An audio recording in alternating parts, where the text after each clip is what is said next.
Keith, enlighten us here on what exactly is going on. When you first heard this story, you thought what?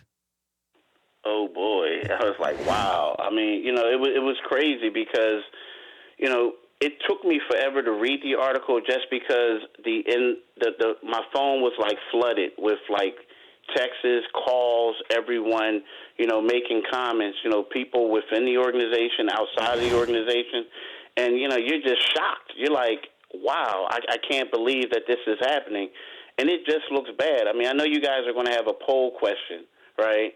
But to me, this is worse than. I mean, the type of attention this is getting is going to be worse than when they were tanking, like when they won 10 games. I mean, because this is something that, if it's right or wrong, I mean, if it's true or not, it's something that, I feel bad for Bryan Colangelo if it's not true because it's something that they may have to make a decision on him because, public opinion, people tend to, we always say you're guilty until proven innocent, but you're often innocent until proven guilty. And it's just a bad look for the 76ers right now. I mean, I've never experienced anything like this, like in all my years of covering sports. Okay, what did you make of his denial where he said never posted anything whatsoever on social media? He did admit that he used one of these burner accounts, which I think that I looked at that as a mistake in even admitting that you had one. It feels like if you have one, then you might have a couple more there. And you had ones that were public and now they're private right after the story came out. So what do you make of what Bryan had to say? Right now, like what he said is what you expect him to say.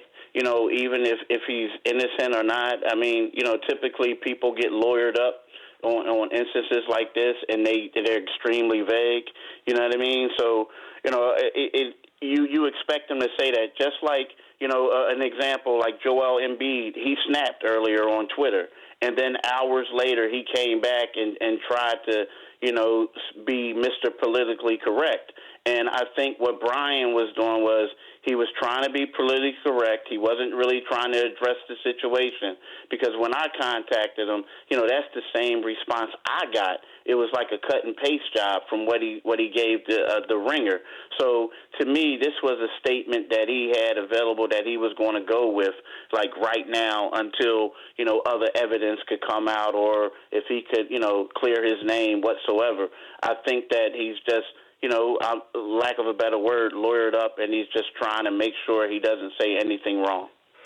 There were two things I looked at. The immediacy of this with Joel Embiid and his relationship with Bryan Colangelo, and it sounds like Embiid is placated by what Bryan Colangelo told him personally, that he's not behind this, calling him some names here, talking about dancing at the Meek Mill concert after complaining about his knee injury or knee hurting. And then there's the bigger picture, or potential bigger picture, and that is free agents who may want to play there. I would certainly give pause to that if I'm one of these big-name guys. So you want to start with Embiid, or you want to start with potential free agents here on the impact it could have, potentially? I think let's start with the potential free agents. You're exactly right. I mean, if you're a potential free agent and you're looking at this, and I'm just using a word that people in my family use, the younger people. It's a hot mess. I mean, it's one of these things where you don't want to go to an organization where where a general manager or president is rumored or not rumored or reported to have burner accounts where he's criticizing people. And the thing is, these are certain things that some of the things that came out. Or certain things that, reporters knew. Like, for instance, Embiid. We knew that, the Sixers weren't, happy with the way Embiid was doing things. Like, they weren't happy that he was at the Meek Mill's concert dancing.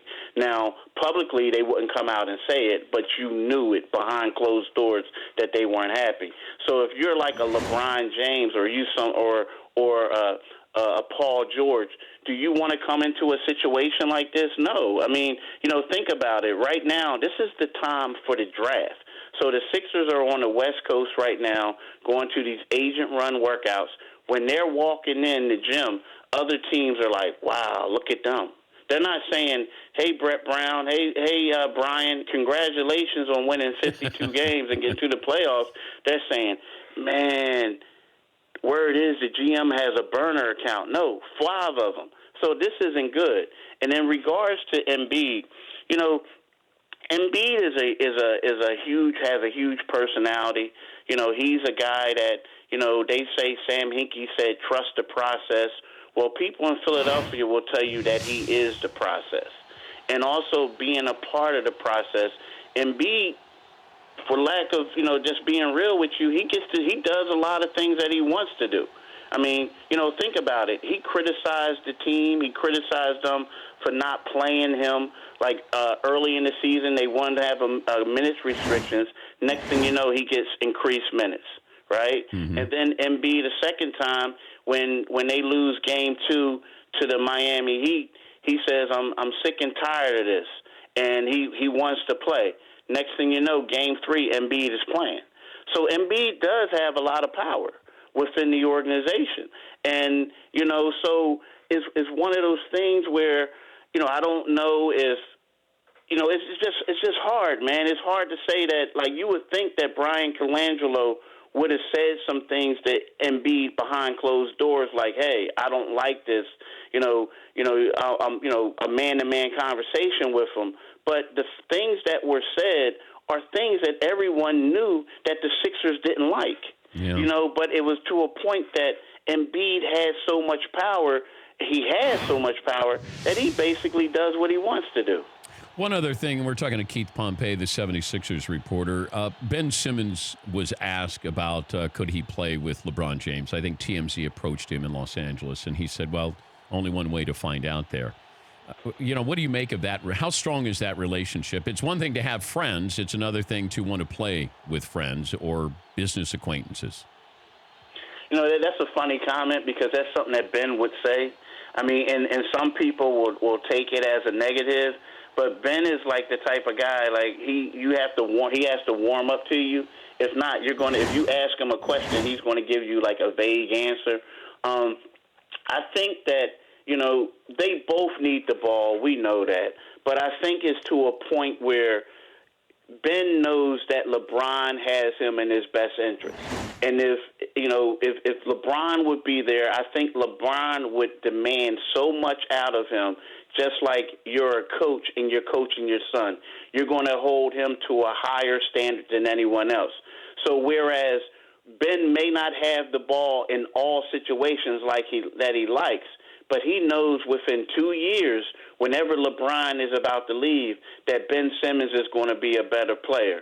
With that being said, I could see that Ben Simmons welcoming LeBron, but let's just say if it's another ball-dominant player that the 76ers want to be in, I don't think Ben Simmons would take that. And I also believe that Ben Simmons would have said to TMZ that, no, I don't think we can play together. I'll let you go back to work, Keith. You got some stories to cover here. I might be talking to you tomorrow, Keith, the way this is playing out, but thanks for joining us. Yeah, but, man, this is a really slow day. You know that. Bad timing award there to the Sixers. Thank you, Keith. All right, bye-bye. That's Keith Pompey, 76ers reporter. For more Dan Patrick Show, tune to Audience Channel 239 on DirecTV or download the Dan Patrick Show app.